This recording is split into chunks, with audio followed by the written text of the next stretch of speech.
Good evening, folks, and welcome to the official ARK community. This is Fortunate coming at you. It is now November 22nd, which means this is our 22nd AMA with you all. We are very excited to be here with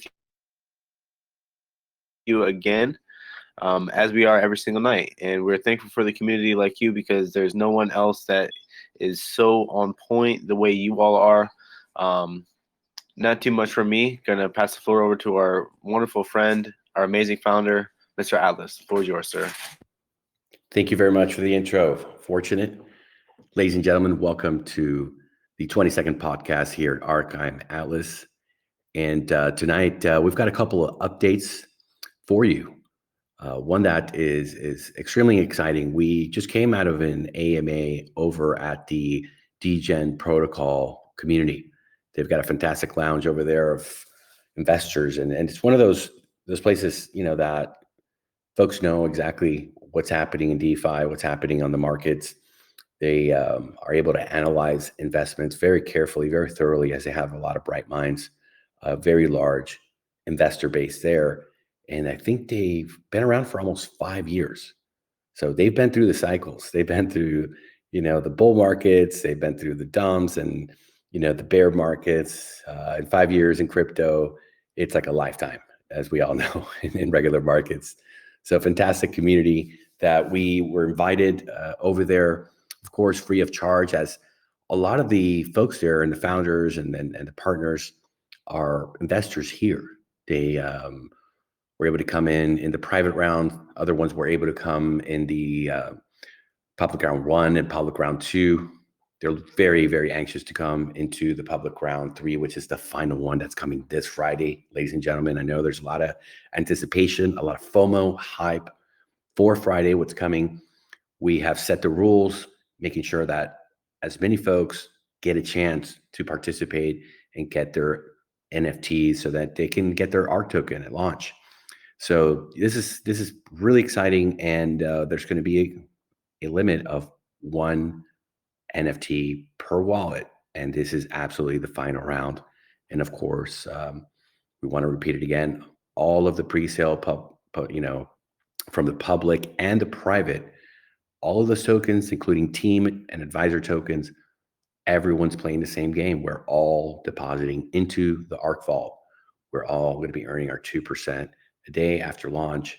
And it's a fantastic journey, a long-term journey with a lot of sustainability that's coming into the protocol, a lot of growth crossing over, as well as our mobile application, which is really a game changer in this field, which is going to help us to really onboard, those guys and gals that are looking for, passive income or even to replace their current income, as a lot of folks are worried of what's in the cards, what's coming in the future. It's not looking super, super safe at the moment. However, our mission here at ARK is to offer safe passage and consistent, sustainable, long-term, returns for all those investors, of course, with our strategy of getting them their initial investment right back out to their pockets, putting, food on the table as we progress and we grow, throughout the months and throughout the years. Let's get this crypto. So really, guys, fantastic AMA, very professional crew over there.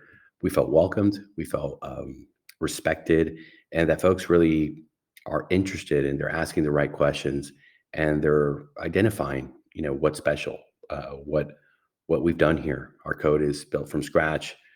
The whole system has been, re-engineered for that, playing level of giving folks the opportunity. That doesn't matter if you're a little minnow or you're a whale, whatever your investment criteria and financial capabilities really are, you are able to come to the ARK and everyone's playing by the same rules, and every precaution has been taken so that, there's no bad apples that are able to really take any effect, influence, and, do any damage to our liquidity, to our charts, to our contracts, and the reliability of knowing that our funds are safe, and the liquidity controller is doing his job, maintaining that stable price that we all want. Price appreciation is extremely, extremely important, but you got to really plan to maintain that there. So we're going to build reserves through the pump that I think we can all foresee. There's going to be a massive pump that's going to be coming at launch, and we want to capture as much liquidity from that, have those in reserve to support and maintain our token price very stable. So yeah, those are the plans. That's the update for today. There was going to be another update of a very, very special AMA that we were planning to do tomorrow. However, that group is doing a big AMA tomorrow with a lot of new investors that are going to be coming to that community, and we find it that's going to be more strategic to do it the day after. So we get more exposure about ARK to all these folks that are really looking for, sustainable investments. So we will be making that announcement once it is written in stone, confirmed, and we have the exact time, as it is being moved over to Thursday, most likely. So stay tuned. We will be posting, pinning, and making all the announcements. For you folks that are not in our announcements channel, it is here provided for you. It's pinned, so you're always welcome to go ahead and let the notifications on that, because that we only really put very important updates and information. I know a lot of us mute the main chat as we're working, we have things to do, but I would definitely keep those notifications on for the announcements channel here. Are there any questions or comments? We'd love to hear from you guys.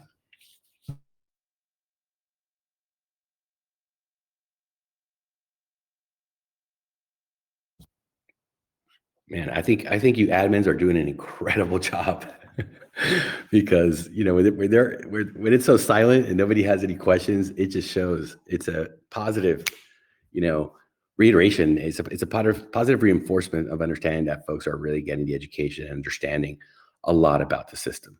So I commend you guys on the great work that you're doing here.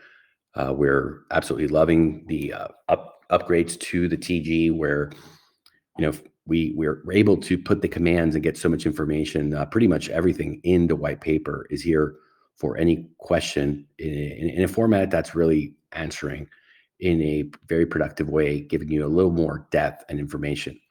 So very easy. As an investor, I hate when they tell me, "Oh, go read the white paper." Well, here, we have it for you. So we're able to answer that. Great work to the admins for coming up and organizing, making the information that is so vital to understand how everything really comes together, how every piece is so important, how it ties in, and how you're able to benefit from understanding the system really inside out.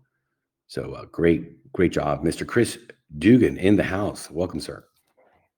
Hey, how are you doing? We're doing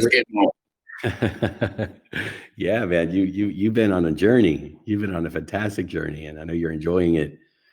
We were just commenting that we might need to hire Nito to come and ask questions, because these admins are doing such a great job that generally when we come and say, "Hey, is there anybody that has a question?" It's silent, it's quiet. So there's a void here tonight, as Nito's not with us this evening. But it's, again, a positive sign. Our admins are doing a great job. The community is well informed in understanding things, and we're here to answer anything and receive comments, criticism, ideas. That's what we love to do: communicate and really have that relationship with our investors. So happy you're here, brother. You were at the AMA over there at the DGEM protocol? I was. It went well. Sure did. Great group of guys. Sorry, I'm trying to pull in my driveway, and there's a bunch of cars in it. No, I think that went really well. They had some good questions. They were already, on board with the project. I think it just solidified, what they thought about it, and gave more reassurance, after being over there. So I think it went really well. Absolutely. Those folks over there. You got a lot of friends through the years that are a great part of that community. And look, we appreciate the way they received us. I think they definitely expressed their interest, and the fact they invited us was very positive, and we will, I think, well received and also respected, and the questions were on point. They expressed that a lot of them had already gotten to the private and the public pre-sales here, and looking forward to coming back on Friday for picking up that final round, man, those final NFTs that are a hot commodity out in the space. So great to see they're here and involved. Absolutely. Last chance to get a little bit of a break. That's it. Should go well. Absolutely, sir. Oh, Z just brought in. He's going to be here in about 15 minutes. He's writing some scripts. So he'll be checking in with us and hanging out for a bit tonight as well. Looking forward to what updates he has, what's going on in the world. As I don't get a lot of news, as you can imagine, guys. It is ARK for breakfast, lunch, and dinner. Ding, ding, ding. Chicken wings for dinner. Tofu if you're vegan. I bet there's some vegans out there in our community.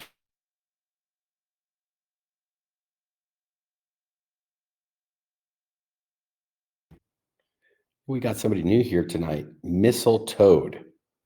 That's really hilarious, man. You got a great name. I don't know if you are able to speak and introduce yourself. If you are, we'd love to hear from you.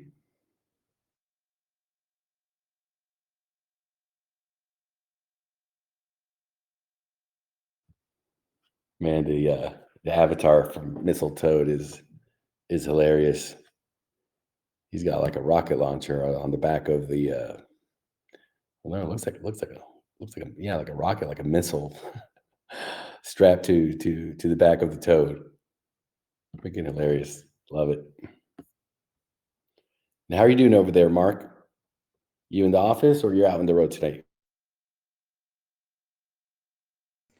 Office today, so I've got to go out to Savi, but at the moment I'm relaxing a bit. And You relaxing?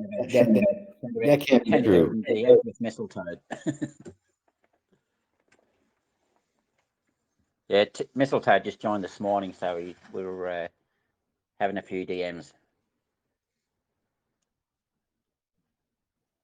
Fantastic, man. I can't just imagine you relaxing, Mark. You really are a machine. Unbelievable. You're on top of it. I get to do it occasionally. Maybe the little breath we did on Monday. Maybe that brought some peace and some relaxation to you. Yeah, I had to fix up we had some work done around the depot, and they buggered up the fence, so the dog was getting out. So I fixed that up this morning. While the dog was getting out. Yeah, he got under. I got chicken wire out and around the place, and he got underneath it and went and decided to run away. Did you have to go very far to catch him?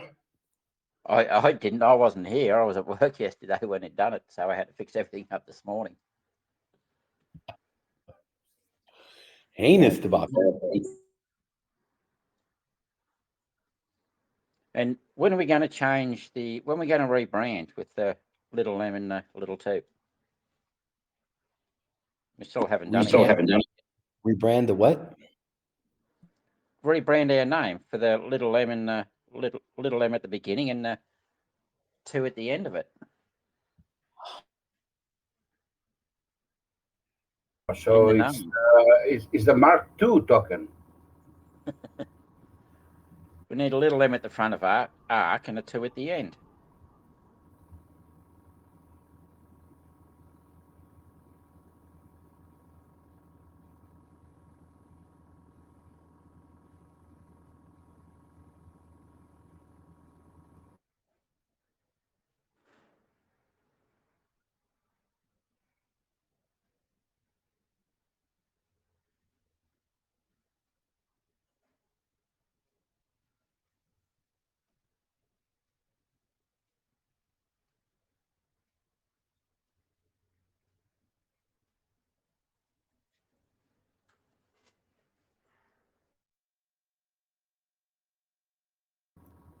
Atlas, if you're talking, we cannot hear you. Maybe you're mute. Oh, thank you, man. I did not realize that I was muted. Sorry, Mark. That was Gordy, and I know he's been swamped, but he did the ones for the admins, and it was in that batch, right? That he was supposed to do yours. So I'm trying to track down here where I gave him the instructions on that batch to remind him. Mark 2. Let's see. Yeah. I'm putting a reminder here for you, brother. Thank you for reminding me about it. I didn't get it. Yeah, but if we just rebrand, it'd be a lot easier. Let's see here. Mm-hmm.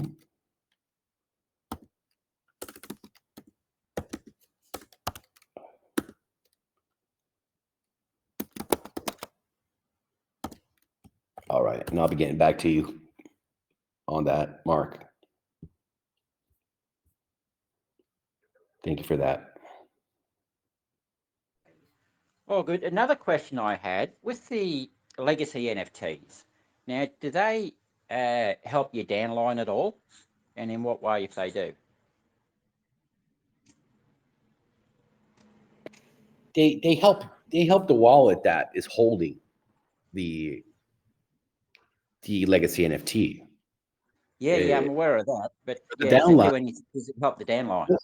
No, it doesn't really affect any other wallet, any other investor's strategy or investment. So there could be.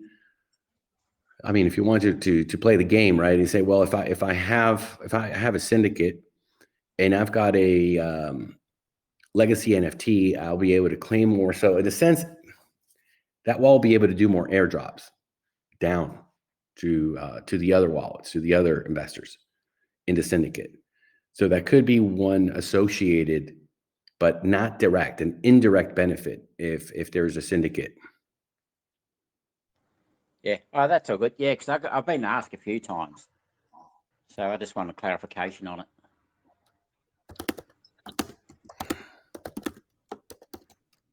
I think, yeah, give me a second. Gordy wrote me back, the designer.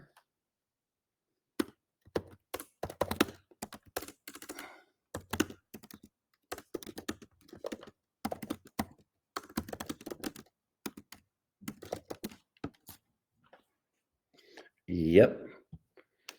All right. Yeah, there was a confusion. He thought it was for the web page, as there's another logo for somebody that's an advisor here that he's doing the special effect on it for the website. So there was confusion. I'm glad you brought it up. So he's going to take care of that for you, Mark. Okay, I appreciate that. Hey, we'll be proud of it. I know how many groups you are in and all the whales and so many great places that you go and interact with people and hang out. They all respect you. So to have you rocking the ARK, with your name in your avatar is going to be amazing. Free publicity and marketing for us. Yep. Well, hopefully it'll get us a few more people in.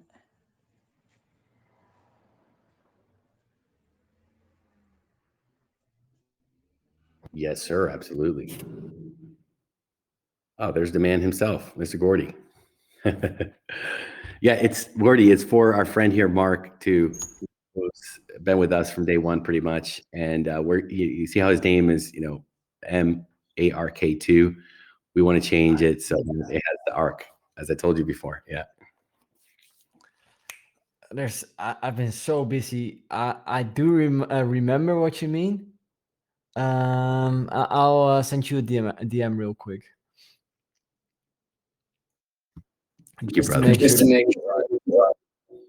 Thank you, brother.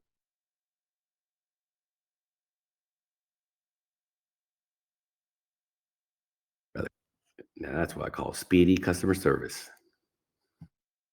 They don't have that in America anymore, I think. I remember back in the 80s and 90s, you'd call a company on the 1-800 number, AT&T or any of these places, and they would actually treat you treat you very kindly and work for your business. And nowadays they've got like, thousands of other people waiting in line. And if you leave, hey, I'm taking the money from the bank. They're like, okay, yeah, have a nice day. They wouldn't even try.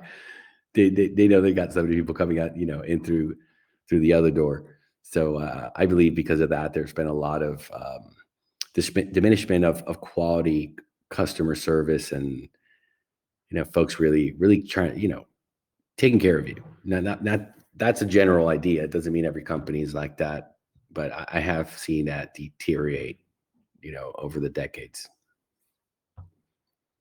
I don't know if anybody has had similar experiences.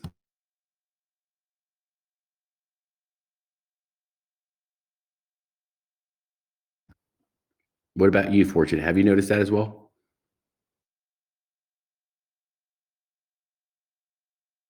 I'm sorry. Have you noticed that, through the years, customer service, like when you call a company, I remember like in the 80s and 90s, they would be like really nice to you and try to keep your business. If you called the bank and said, I'm leaving, I want my money out, they'd really be very, finding a way to make you happy to keep your business. But nowadays there's so many other customers coming in through the other door that they just kind of don't care, and they don't really treat you special and really cater to you. Have you noticed that? I definitely have. I mean, I'm still a little bit young myself, but I've noticed, that customer service isn't quite exactly the most sincere places that you can be talking to.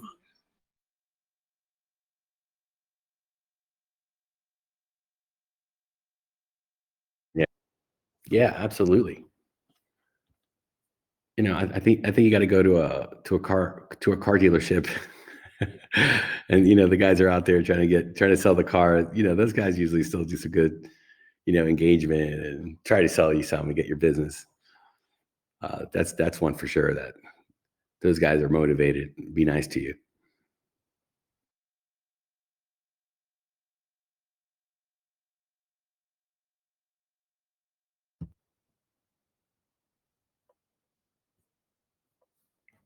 It is definitely changed. No doubt about it. One second, guys.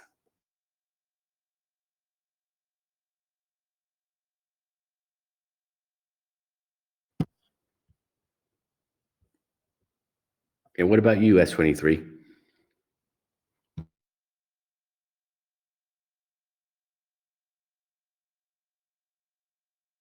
Yes, sir. Do you have an opinion on that? On Customer, the quality of the customer service.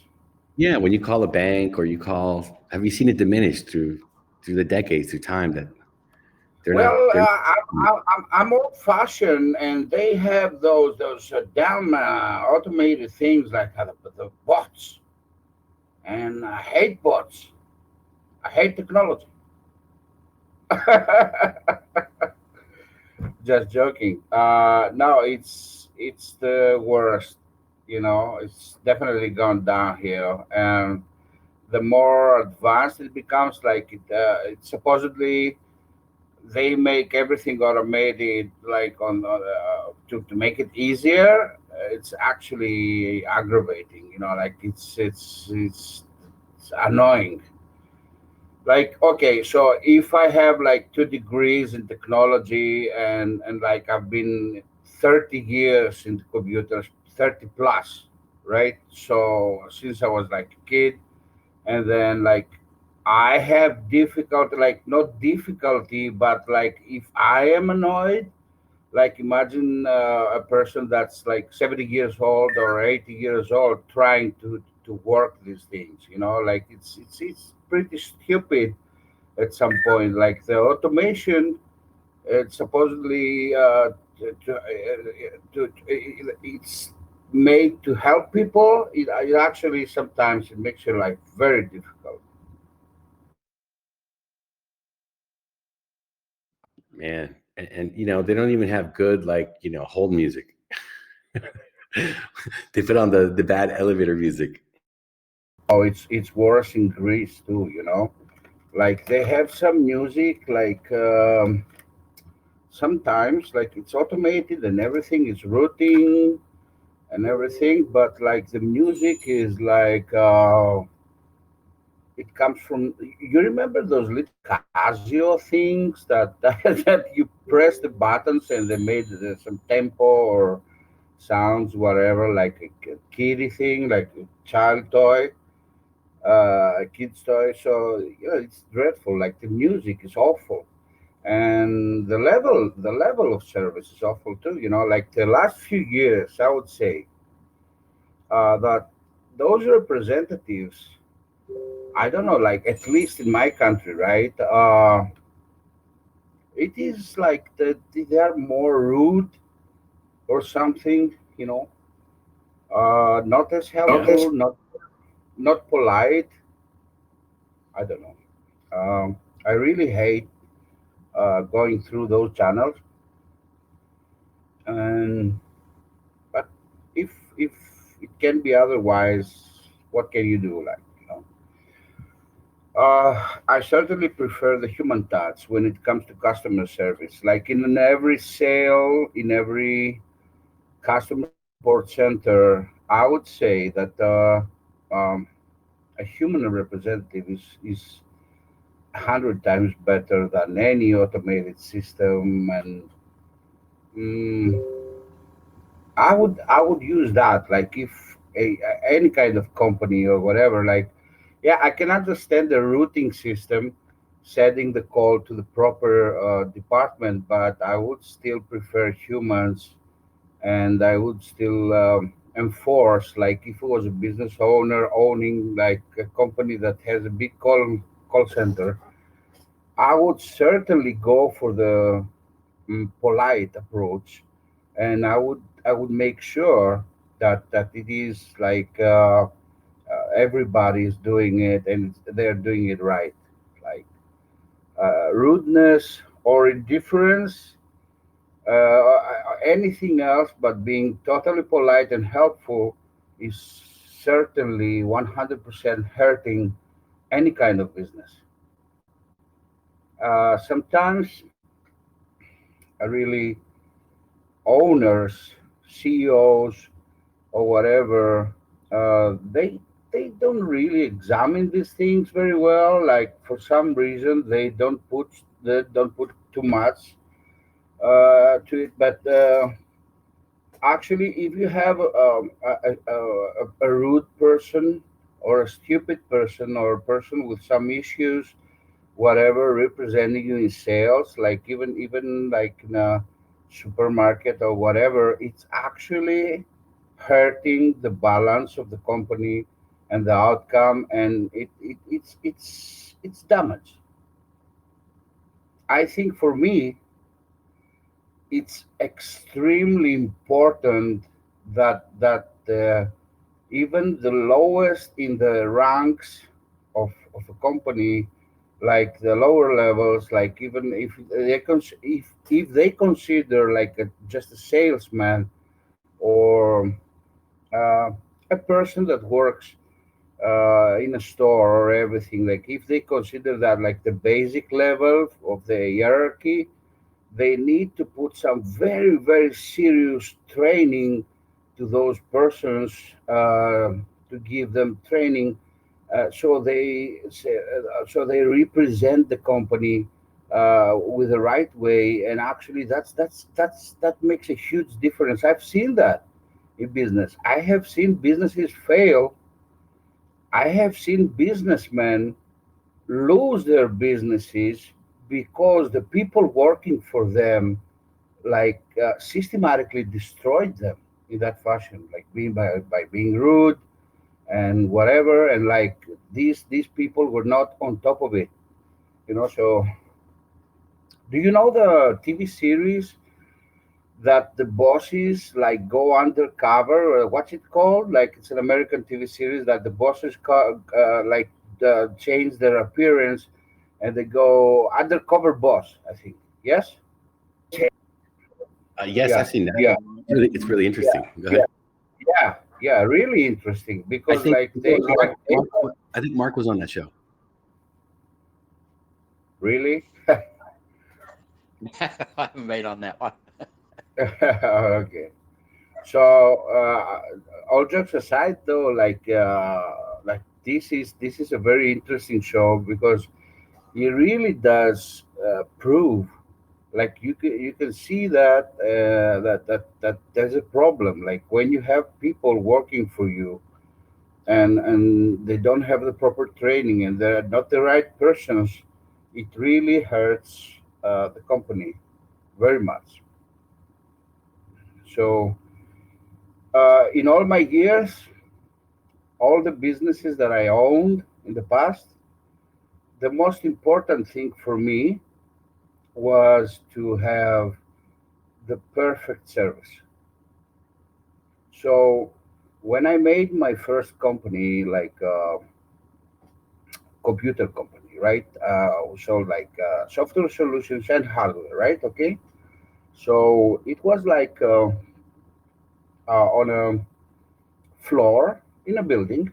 It was not like a shop with that you pass by and you get in and buy something. It was on a floor, and like it was based on connections. Like personal network, people and everything. Like we had the good results, and we were the first probably in Greece, or maybe like some of the first in Europe. Or I would say maybe. So when a client wanted a PC custom built, right? Like he wanted, like he was like, let's say, like an architect. So he wanted like a PC with standard specifications for his work. Like we would consult, we would meet him, he would come over, and he would sit like on a leather sofa, and we would have like there was like a lion um, fare on the floor, and like the place was spotless, was beautiful. The whole office was beautiful, and then he would have his coffee and we would talk about what he needs and whatever, and then we would make an appointment, and he would come and see the PC being built in front of him while having another coffee or something. So that's the level of the personal experience of service, of good service, of let's say a very luxurious experience, right? But like those clients that came and were so happy with it that they introduced us to all their friends, and everybody wanted that, to have that experience. If they didn't like it, the cost was not greater. It was something that didn't cost us, but we chose to put the client in a very comfortable, very nice position, that he enjoys his buy, that he sees what he's buying being built, and everything set up for him. And at the end of that setup, like when we built that PC, we actually made like I'm talking years back, right? Like before all the cloning, the easy stuff, and the software that's now in the PCs, whatever. Like we're talking many years back. So when we finished the whole installation with all the programs that he needed and everything, like the PC is in perfect condition for him to do his work, we would clone the hard drive and everything in it. So if something happened, he would just call us. We would put on a new hard drive, and in 15 minutes, the whole installation with all the programs, everything he wants to have to be able to continue his work in 15 minutes or 20 minutes or whatever. Like it was all back, and he was back to work. That's the level of service, and the like quality service that wins clients. You may not be, you may not become Hewlett Packard this way. You may not become some giant company, whatever, but you sure as hell have many clients that are bringing you other clients, and like you're in profit all the time. The quality is number one.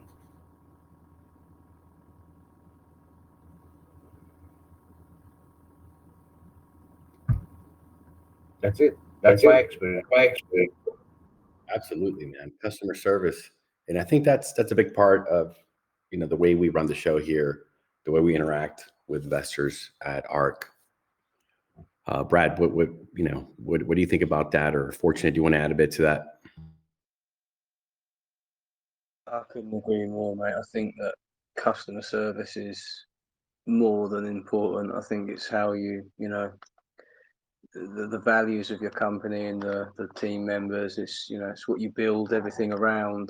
You don't want, it comes down to comes back to what we always say about no poaching, and the community are here to help and everything else. If those values aren't real and adhered to by the team members and the community, then it really starts to fall to pieces. So I completely agree with what SG said. I think it's hugely important and a big factor of the ARK and how we do things here and how we will proceed to do things. And yeah, very, very, very good points made by SG.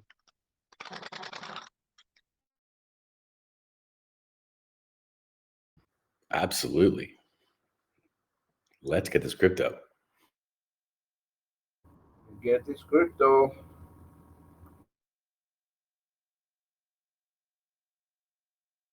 Yeah, it's something that's lacking in a lot of other projects, a lot of other communities that I've been involved in.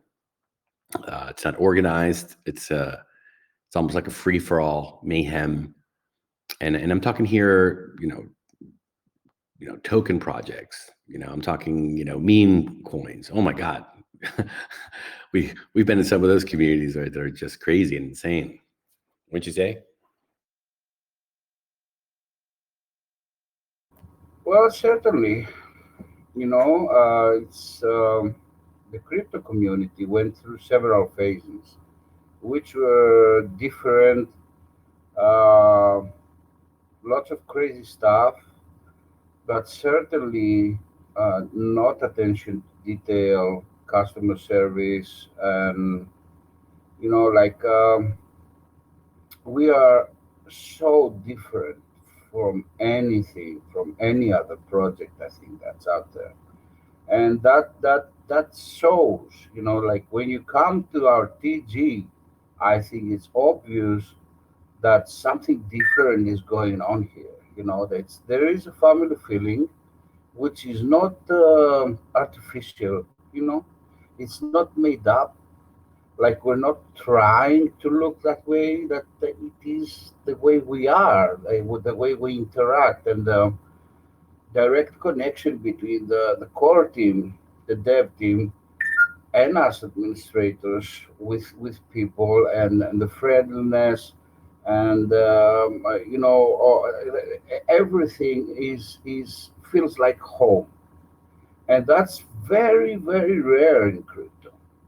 You can hear a lot of fairy tales, you can hear a lot of promises, you can see a lot of fake smiles and a lot of stabbings in the back, and scammers and whatnot.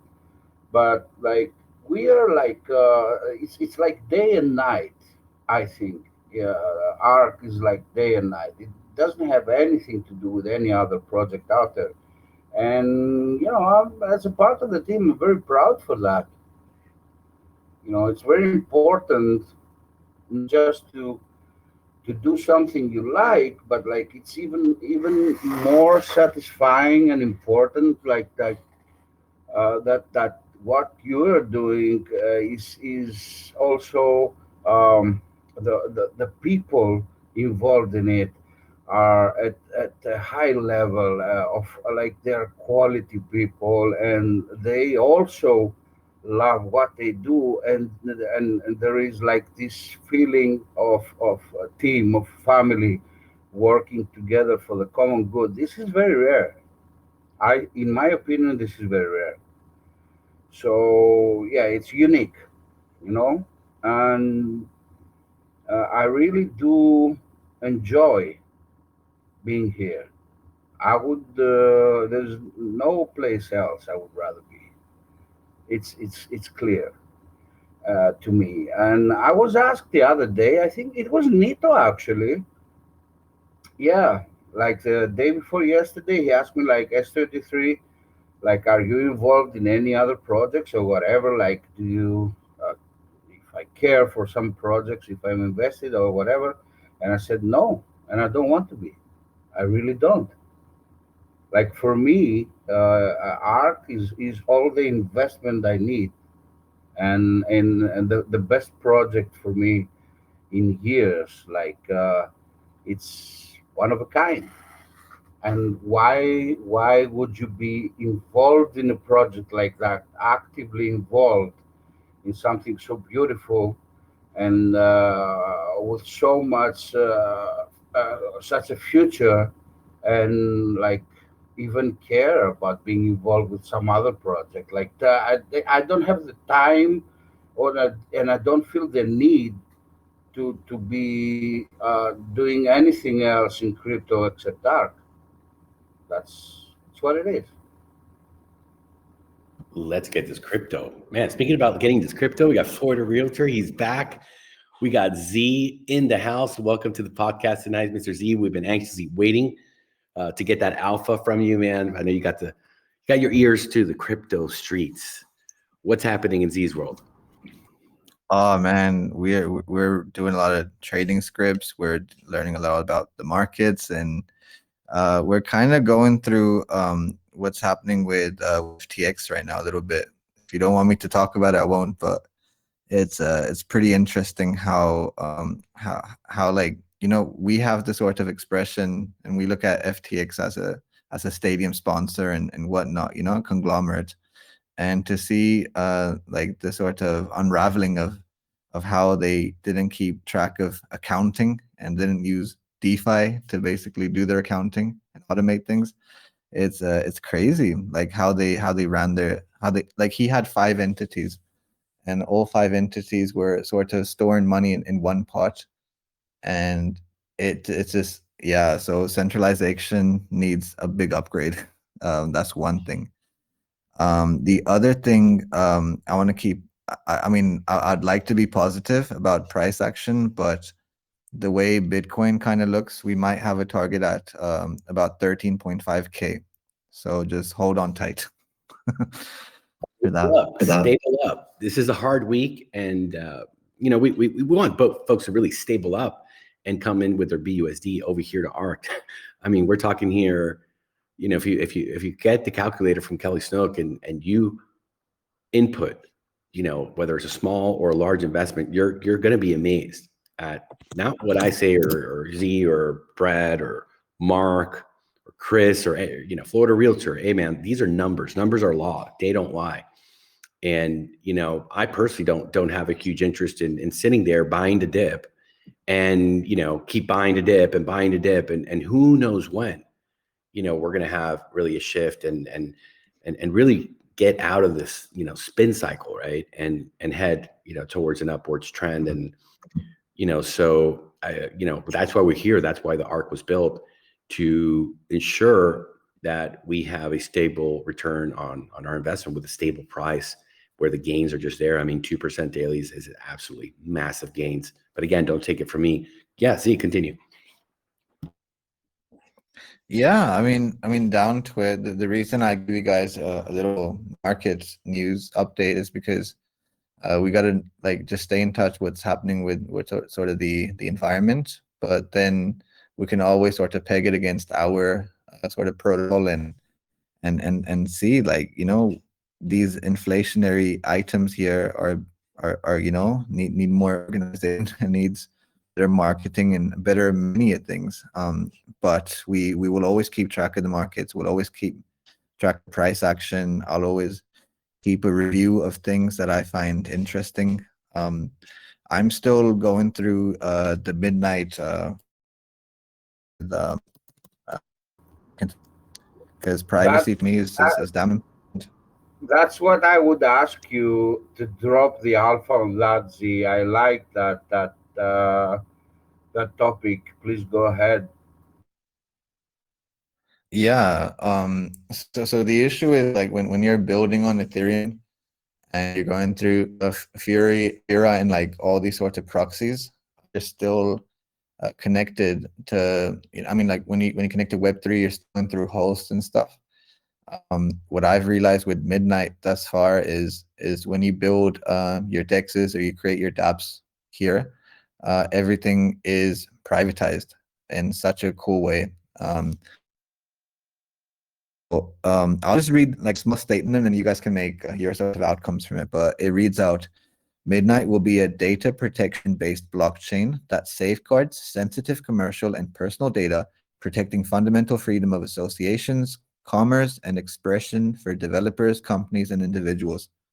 To me, that's a really powerful statement, and they use TypeScript to create their dApps, so it's something that the market makers, I mean the developing community would love to have, and I'm looking forward to how this sort of wraps into Cardano. I mean, yeah, Cardano is still needing a bunch of you can upgrades and stuff, but this is good to see that their mind is in the right place, and they've actually made an official privacy protocol on Cardano. So the more this develops, the more, I mean, you guys can sign up to it, and they'll always email you updates, and that's what I've done.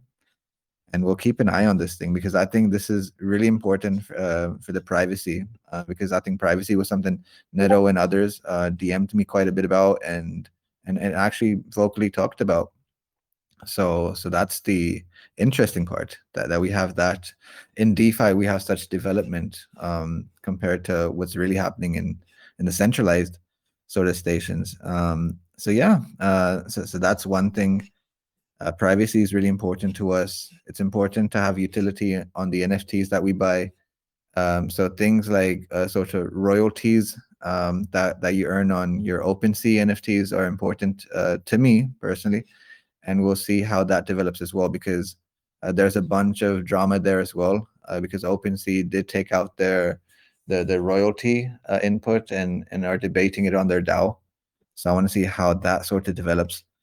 But apart from that, it's a good day, guys. It's a good day to take a deep breath and just take in the information.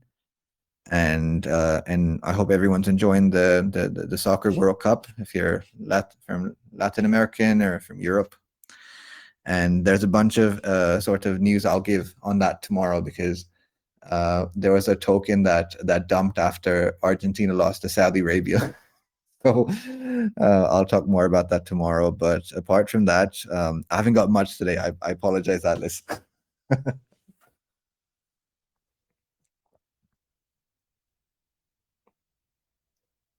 No, that was good, man. The other thing we had, I mean, could we talk about what we went through with the Degen group, Degen World? DJ Protocol? Yeah, Degen Protocol.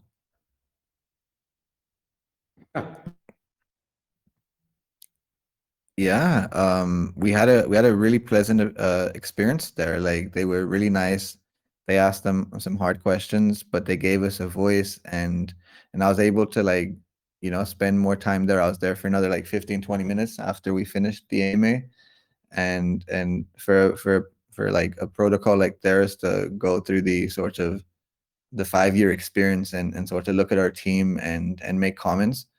They had their main developer say a lot of positive things about us, and yeah, we didn't know no critiquing yet, but it seemed that they enjoyed the AMA, they enjoyed the community, and a few of them made comments about our own community and how we keep things in a good sense of humor, and we have our own slogans like "Let's get this." I saw a bunch of that being said. It was fun to see, and yeah, they seem to be positive, and their developer was pretty impressed with our team. So that can only be a plus, and we got to just keep on working, guys. Keep on striving and learning about the DeFi protocols more and more, and tether into our own sort of solutions. But that was a really positive thing. I was surprised. I was expecting a lot of hard ass questions. You expect work time, but fortunately it was positive. So give them a rating as an experience. What did you think of it? Look, I was very happy to be there. We actually opened up our podcast with an update about it. The recording is pinned here, so anyone that wants to check that AMA out is able to do so. But no, it was great vibes. Great to hear that they're invested here. They got into the private, the public 1 and 2, and man, you could just hear from them the enthusiasm for what we're doing here, the FOMO for getting in on Friday, and very excited about, our launch. The folks are taking notice. I mean, I was almost hearing James at the water cooler. Oh my God, did you get any NFTs in the public 1 or in the public 2? Oh my God. Oh, I heard Mary got into the private. I want to be in her syndicate, Oh man, they're talking up and down, man. These crypto streets, the name ARK, the whole encompassing vision of this project is really capturing guys, and I think it's winning hearts and minds. It's clear, when you got, pre-sale selling out in 2 minutes, that's massive. And then we go and we make it even fairer for more little guys to get in here and put a cap of only 1 NFT per wallet, and then it sells out in 12 minutes. It just screams that, their voices are heard all the way to the back offices here, to the core team. And, it's very inspirational to see that reaction, to see that interest and response. And nothing speaks louder, as I say, put your money where your mouth is. Let's get this crypto. They have spoken. Yeah, I think it was very impressive, Z Atlas, just from, hearing the AMA and just listening to some of the feedback afterwards. And, and I heard one of the guys, they're talking about, so, which type of fork is this, from, Drip or Furio. And, the guy said, no, this is, he heard Mr. Green in the AMA, which is the, the coder there for the ARK had told him we built it from scratch. So there's no copy and paste here. It's brand new. And this is what this space, and this is what like the Degen protocol and other groups have been needing and looking for a while, something fresh, something new, innovative, and that's going to kind of, step out of the normal box and tap into investors that are not in all of these particular protocols that we're all in, so it's just fair across the board. It's going to tap into a lot more. And I think they're excited about it. I think we're all excited about it, and just good stuff, man. Really good stuff. Yeah. What I want to do, Alice, is before you give your opinion, is I want to expand on utility on NFTs, because a guy named Jonathan Schultz said he's a big NFT artist, and he said like just yesterday he sort of posted a blog, and he gave his opinions about where NFTs need to go. So we talked about utility a little bit. So this was his statement here, and maybe you guys agree or disagree, but I'm going to give a statement now. So he goes, admittedly, there was a lot of hype and excessive exuberance for some models, but this is true. With all new technology, the NFT space is sure to stabilize and consolidate around the strongest communities. Then we will see a second generation of smarter, more sustainable NFT models. So he talks about utilities, and he's like, we need to outgrow the memification of things, and NFTs need to have a utility of some sort. So I think when we talk about the way our NFT sold out, realize, guys, like, this is not a meme. It's not something that you're gonna put on your Twitter profile or any of that. This actually has utility. So it's great that whilst I'm researching that, we actually hit all these spots. What do you think of that, Addis? I think it's fantastic. No, I couldn't agree more. Very, very interesting. What is NATO, man? NATO's in the house tonight. Man, we missed you. Wait, did he leave again? I just saw him. Where's Waldo? No, where? Okay. Where's NATO? Dude, there needs to be new like NFT. Where's I'm, the man? I'm doing it. I'm doing the transaction at the moment. Yeah, give me like 3-4 minutes. Get back to you. Hey Z, in reference to the NFT, now you're talking in reference to like some of the ones that people buy, like those different images of those apes. They'll buy and hold and hope that they go up in value on the open market.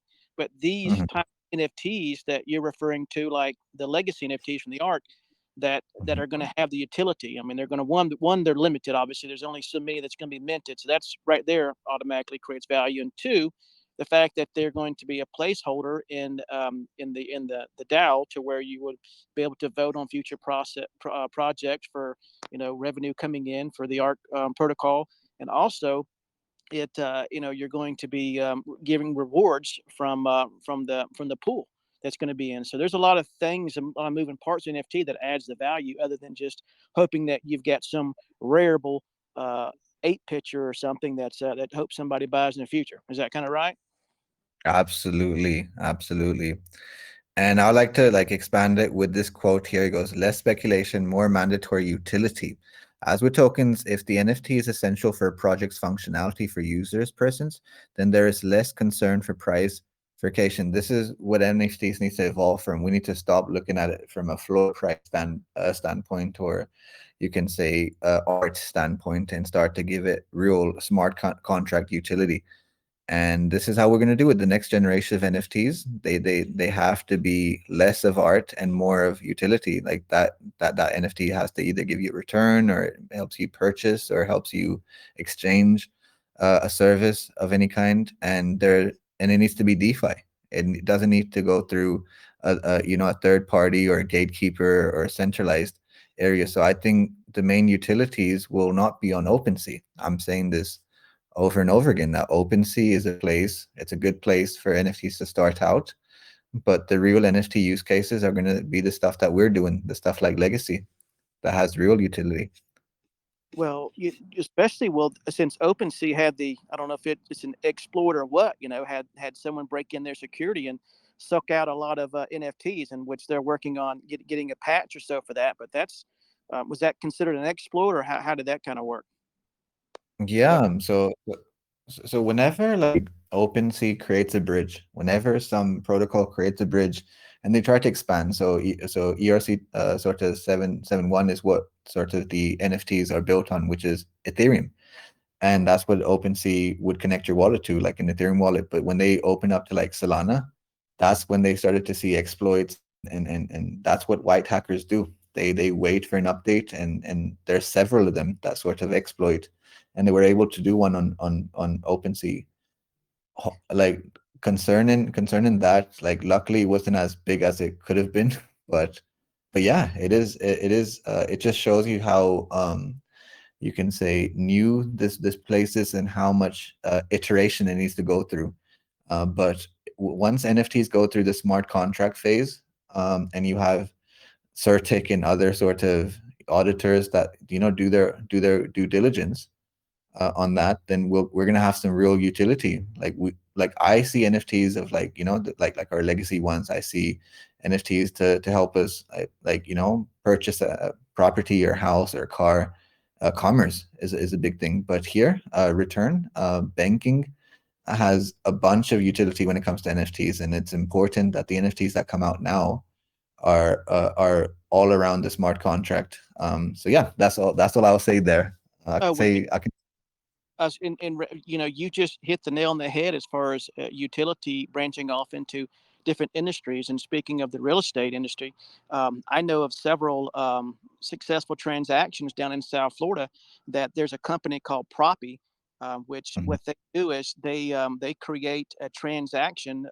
They'll find a seller that's got a place they want to sell, and they'll Mhm. create ownership. They'll transfer the ownership into an LLC, and they'll have the LLC connected to the NFT. So when you buy the NFT, you're buying the rights to that property. And there's been a half a dozen properties that have sold on the market through this brokerage called Proppy. That's done everything from the beginning to the end and brokerage it. So it's exciting. I mean, it's just like just uh, just in the last year is when this happened. These transactions have successively gone through with NFTs. So, and there's escrow companies now that I know of that's accepting, cryptocurrency in stable form for down payments with certain lending institutions. So, it's slowly creeping into other traditional industries, mainly like that I shared with you.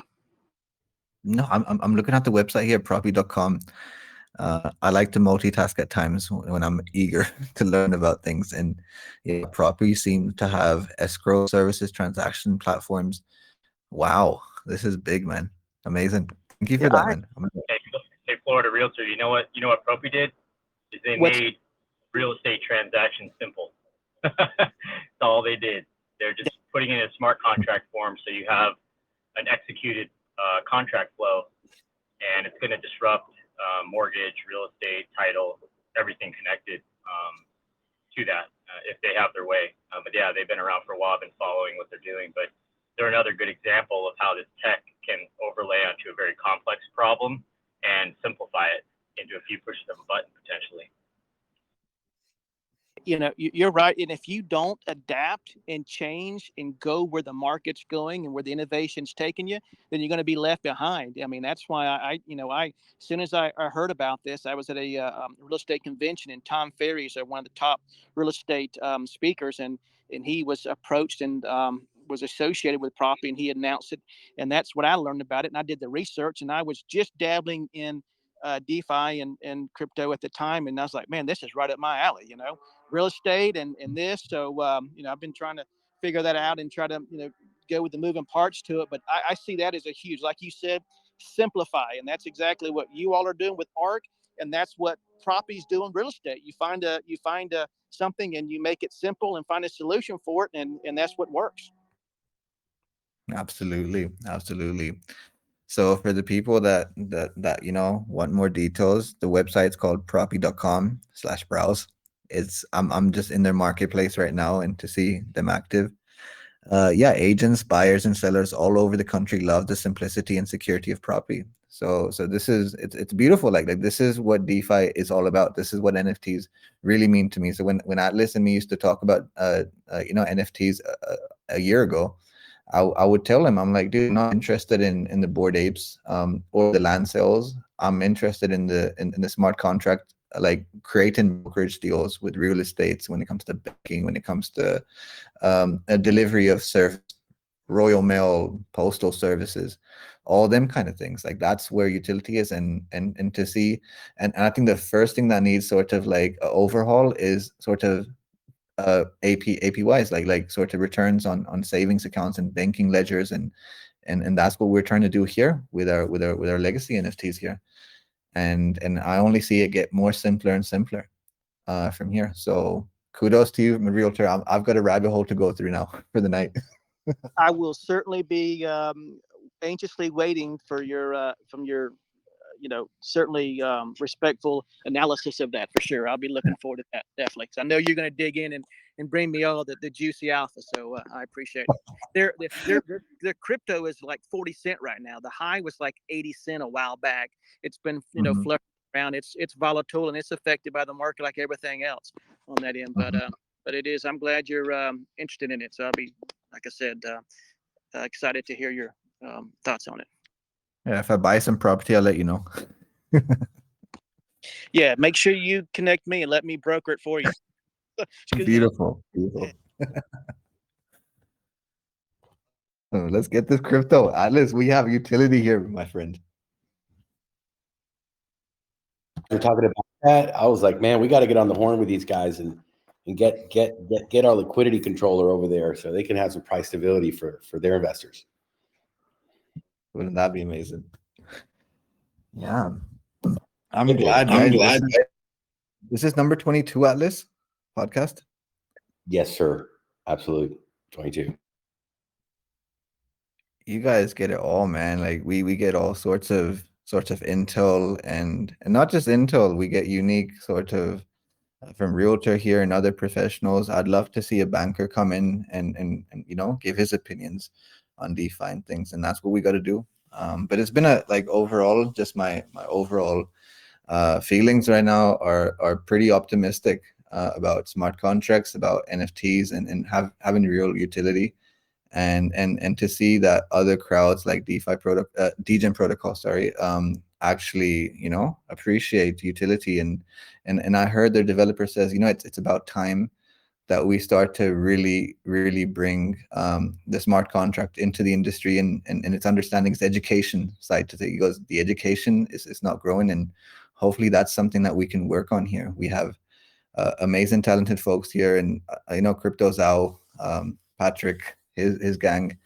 These are the kind of folks that will simplify the education and make it easier, a two-step verification, or maybe a one-step verification, or just a click of a button for some people to really get a return. And once we fix the banking side of things, then all these other things sort of automate, and we see bigger marketplaces grow in all sorts. And like one side of NFTs that I want to see grow is the events, because we buy tickets, we go to concerts, we go to travel, and we want security. We want security of our purchase. We want easy going at the airports. We want to be able to go through the airport, plug our NFTs, enter our home in the real estate, and have people like Florida Realtor working through that strategy. So yeah, that's my thoughts. Thank you, guys.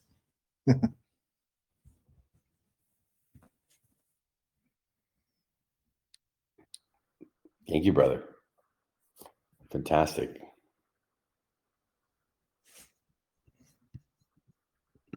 Another great day here at the ARK, guys. No doubt about it.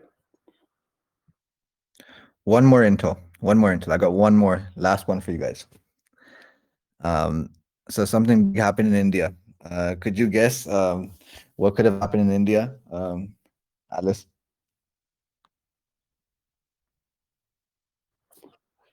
Well, I'm pretty sure they didn't eat any cows, but I don't know what happened. So their official reserve bank is about to launch a CBDC pilot in December. So this is their first public, they've been wary on crypto. Crypto is not if Akash is here and others from India can kind of say, they've been having some trouble buying their crypto in India, but now you see why, because now the Reserve Bank of India, the government bank, is basically going to do their CBDC pilot. So they're looking to use that, and they say it in a public term. The digital rupees is intended as a supplement to the current payment system and not its replacement. That's a big statement, guys. So they're gonna use the digital rupee, that they call, to stabilize their current sort of fiat. So this is like China recently. China hasn't been public about it, but I'm gonna sort of keep you guys updated on this. It's pretty interesting. Yeah, I think so.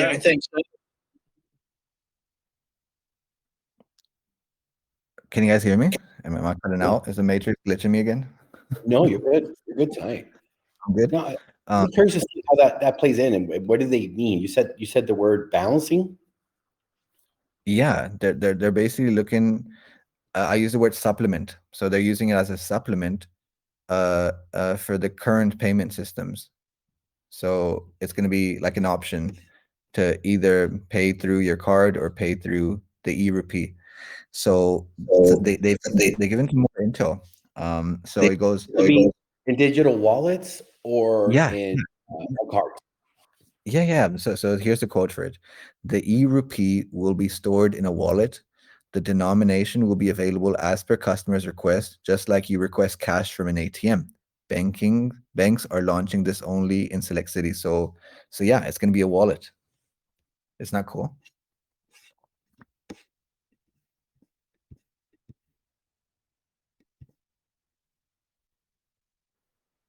Very cool.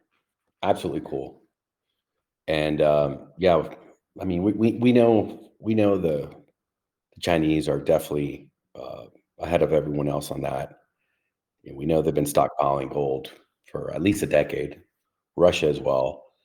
And I've told this to you before. My belief, as you know, Z, for a long time, is that if they come out with their central bank stable coin over there in China, and it's actually backed by gold reserves, I think that's a nail in the coffin.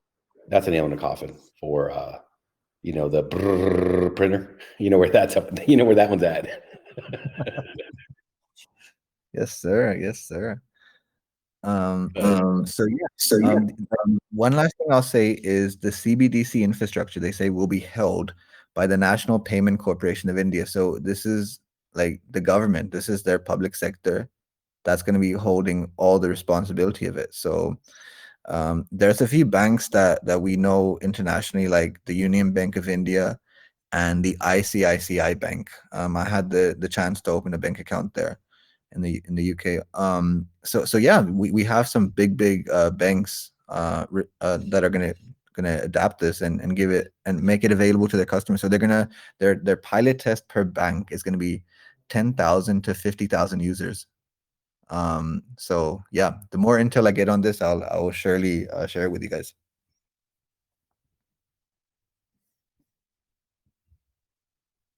Now, are they calling it crypto? Are they,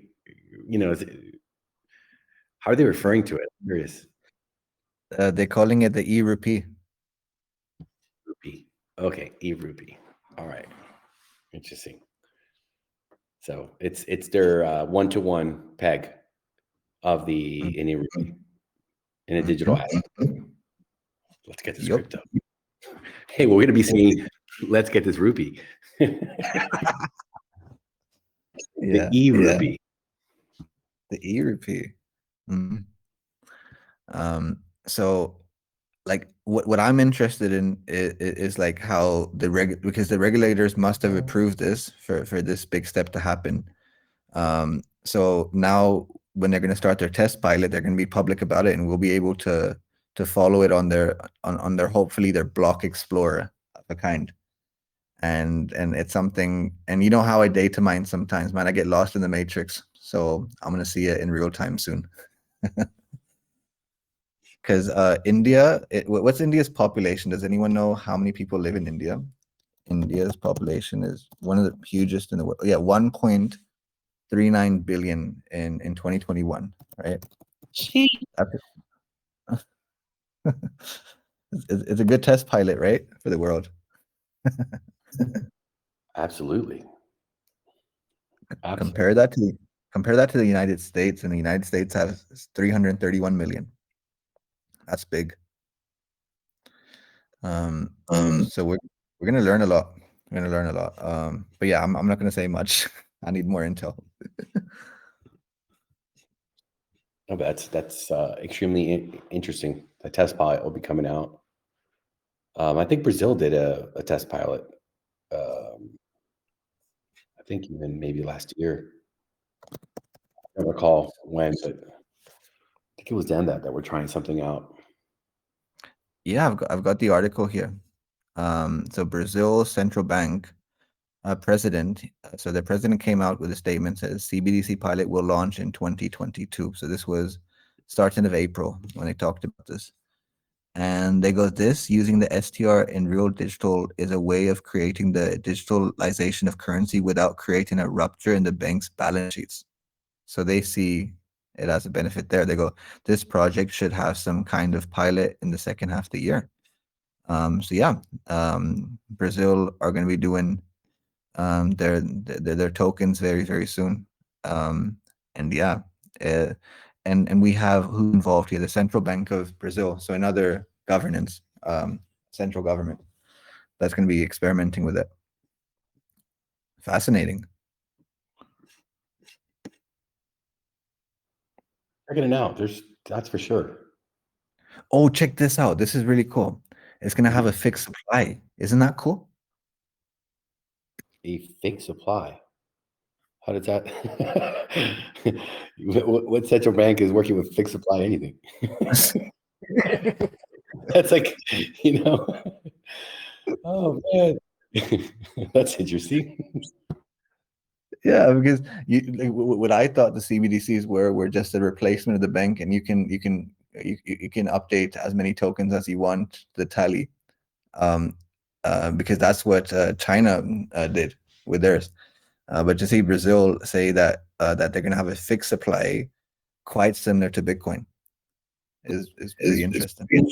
I mean, dude, they're gonna be working on their smart contracts, and that mint function that's gonna be the hot button, man. You know, you don't even need a fat finger mistake to to print another couple billion on that. Man, they're gonna be minting galore. You already know it, man. You already know that's gonna happen.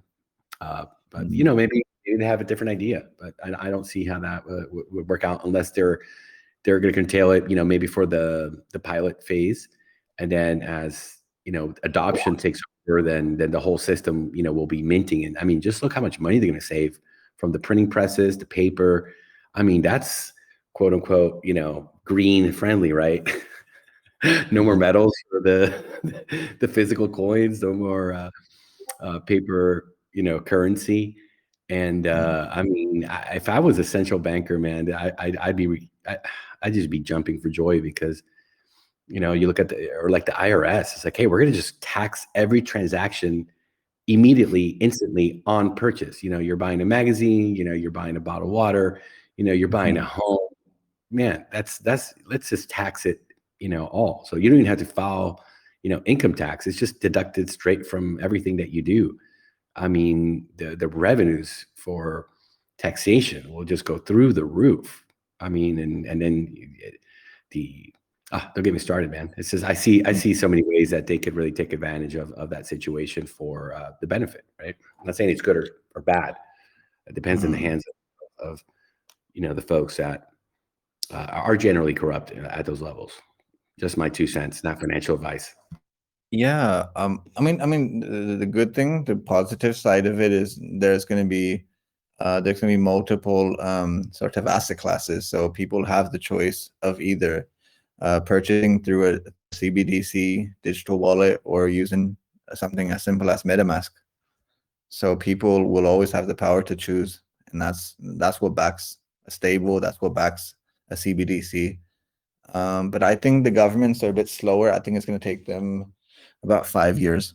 I mean, I'm just giving you a sort of rough estimate. I think it's going to take them 5 years to really test out the CBDCs because yeah, that's how slow they are.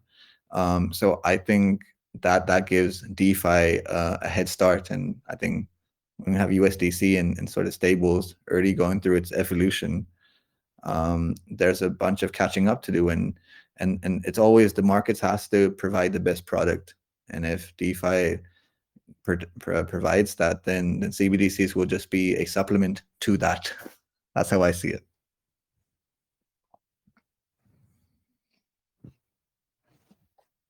I want to know how NATO sees it. He's been quiet tonight. Where's NATO? I miss you, bro, if you're here. Hey, bros. I had to pop in and out. Excuse me for that, but I heard the CBDC mentioned, so it's a very jerky. Like you use like a mind. You know, you wonder what's going to happen. You know, it's. I feel it's a bigger threat than you. I think Z. Right? You feel it's Yeah. like another option in the marketplace, right? Is that what you meant? Yeah. I don't see it as a threat. I think I think right now stables and what crypto is it's already in such an evolution that by the time they've done their pilot testings, they have to basically catch up because it's the public. The public, like if I was going to go to India and I had the choice between e-rupee and let's say USDC, for example, I would choose USDC, knowing that's got a higher transaction rate. It's not going to fail me. And yeah, compare that to the e-rupee or the e-yuan or e-dollar. So it's something that they have to catch up on. And yeah, we can get into the Orwellian side of things and really have a conversation, but I don't want to go there until we have more updates. I But think yeah, you'll agree that it Yeah. is inevitable transition to the CBDC, and I appreciate your position that it's just another option in the marketplace. However, because it's coming from government driven form of control, and the clear extension of that control into how they can basically manipulate behavior. It is a serious threat in my view, specifically with censorability. Okay, it could blacklist you, like they did with the tornado with the USDC, and then Mhm. also with expirational element, which would be time. You have a limited time to spend. So Mhm. and it's going to change behavior negatively in my view. I'm sure you see that, and I'm sure you believe that the future, that's going to be the future, let's call it negative utility or effects of the CBDC introduced, right? Mhm. Yeah, um as I said, I like some of these things. I like them to just play out, and this is one of them. I feel it's sort of like how Tesla just pushed out all the electronic sort of cars coming out right now, and we have sort of Nissan to Porsche, everyone that has to like upgrade their ways of doing things. And I think for a long time the car industry was in a stagnation, and we were talking more about financing the car. Now we're talking about like the optimization of a car. And the same thing has to happen with the fiat that we have currently. So I welcome that for now. But I believe DeFi will always be DeFi, and Tesla will always be Tesla. It will be the leading market maker. So time will tell, and we'll see. But I'm remaining optimistic because like 5 years ago we didn't have these conversations, and now to see governments and after the amount of critique that DeFi's got, to see that they are doing things like fix supply because the CBDCs were supposed to be an unlimited supply of printing, the way I saw it. But for them to say, no, we're fixing supply just like Bitcoin, I'm interested to see what they have to offer. Just my opinion. Your point, I agree that it will take time. They would move slower when for something as transformative as this. So the market options are available now, but I think what do they do? They've recently had the phase one, right, done. So there's various degrees of readiness or piloting and research implementation development stages globally, right, across all countries except for maybe, I believe it was Egypt and Denmark, if I'm right, from that map. Mhm. But other than that, they're all working towards this similar form, and they will all be able to exercise this control. So what would be the alternative option? Will you think that alternative option in DeFi will remain a competitor, or they will gladly keep it as a beating competitor? It will remain without restriction or without any uh, uh, uh, limitation. You don't see that they will care about other options when they are trying to dominate with their version? Wow, that like I can't answer that straight away. Like it's one of those things that takes me deep into my thoughts and really like look into like all the options. Absolutely, you've left me mind boggled there, man. To think about this one and come back to you. Okay, so one of the things a buddy mentioned to me today, he's Mhm, prominent in the space, but mhm, he said this to me. We were saying, well, what if they try to depeg Tether, because they had the Luna, they had FTX, and then Tether. So, but now he was saying, well, he says, for example, Tether is a money laundering operation for the CIA, and they are going to so there's no way they're going to get rid of it. Well, they could still, anyways, right? They could go to the next thing, and then mhm. he says every investigation by feds are going to lead to nothing. Tether also blocked FTX wallets. They are Fed crypto. Now that Terra's gone, Fed has 100% control, all stablecoin. Would you agree? What is your thought? My thoughts are uh story to be continued. Right. Goes It's too a deep, strong huh? statement. It's a tricky one. It's a tricky one. This like is one of those. Normally, I'm very like if I can evaluate things, but this is one things that like it's gonna, I haven't got the correct answer, and Atlas knows when things are speculative. Oh my gosh, bro! You must only reply with correct answers. Never an opinion that could be discussed further. Never. Hey, Nito. I think I've talked to you a little bit about. I can't remember if it was through a DM or when we had these conversations, but to me, all of that, the CBDC and the behind the scenes, the stablecoin drama that's coming, FTX going down, all that stuff. To me, I look at it, but what it does is it creates the opportunity for us to build our own future. If we aren't out there creating at a faster pace and with more innovation and coming together as a global community, then yeah, for sure they will have their way. So to me, I'm not fighting the system. I'm understanding that it's there and what the intent of the system is. But to me, I'm using my abilities and my creative energy and my intellectual currency to build something and create something that will be as great and will attract people to it, in the hopes that we will be able to maintain those choices and have a parallel system. If we don't do that and we don't put DeFi out there, yes, they will keep us in that fear, that scarcity mindset. They'll keep us locked up and have us prepping and worried and, oh, I'm going to lose all my privacy and all my rights and everything. If we fight them, they'll push back harder. But if we go with the flow and what our intent is and how we're developing things here, I think is a good example of that. And we use our creative force for good, and we have the right mission and intent, I think we'll have an opportunity.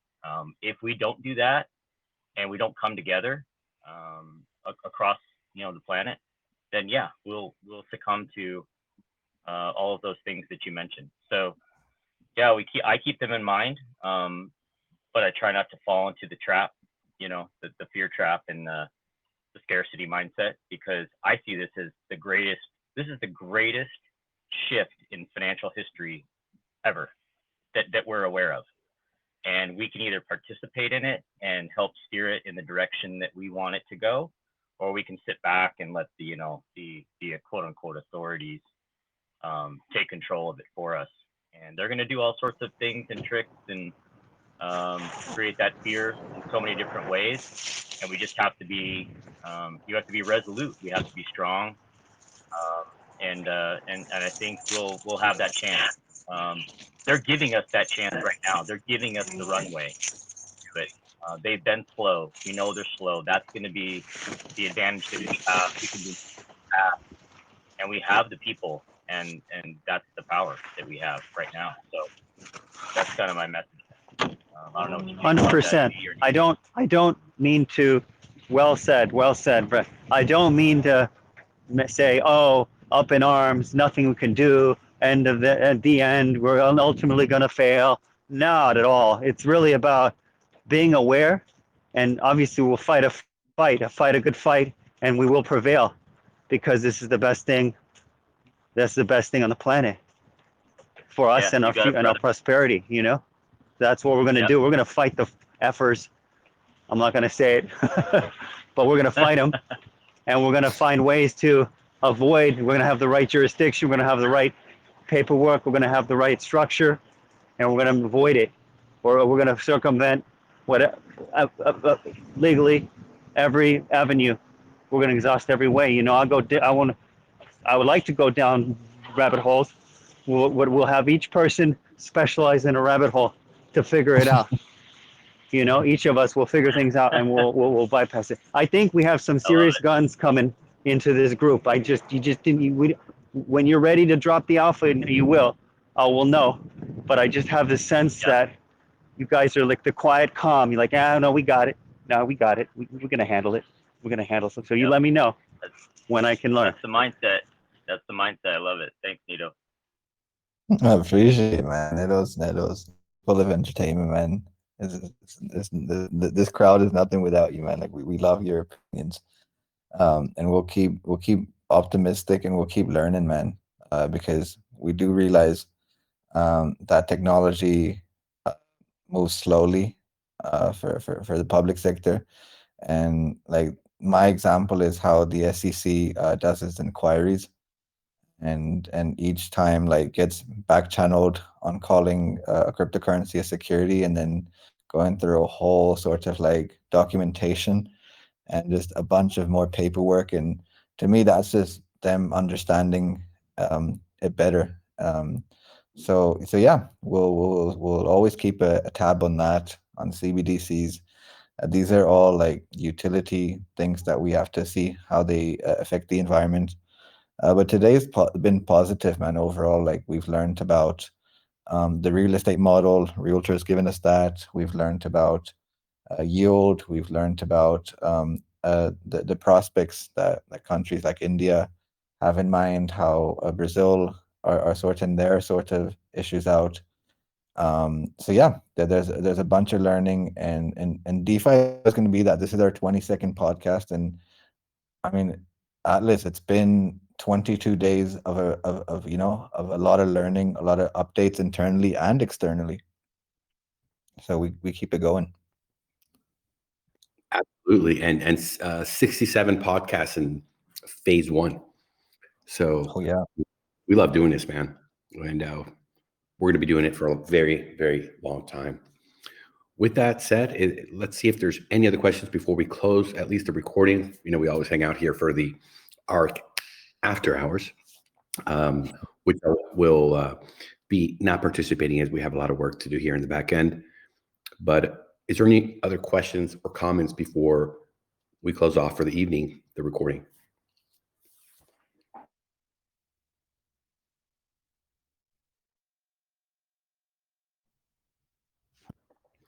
All right, folks. Thank you for coming this evening and participating with us. And for those of you that are hearing the recording at another time, thank you for taking your time to come and learn about ARK. Again, fantastic AMA today over at the DGen protocol. If you don't know that group, you can see the link to the AMA that was posted. It's going to stay there. And we also have the recording for you to check out. I think the team did a great job. And they're definitely interested in what we're doing here. They've already invested and are going to continue. Looking forward to Friday. Friday's going to be a big day over here. We're looking forward to seeing all of you participate. We hope that the contributions come in a varied fashion from as many different investors as possible, that a lot of folks are able to get in that final round. We'll be having very important updates for all of you tomorrow. CERTIC is working on the contracts. There's a lot of information that we'll be releasing to you guys.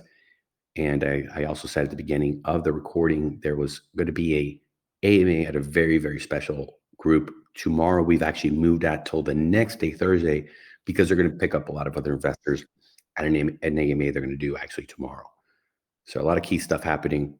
Stay tuned. Guys, stay safe. Have a great evening. Thank you.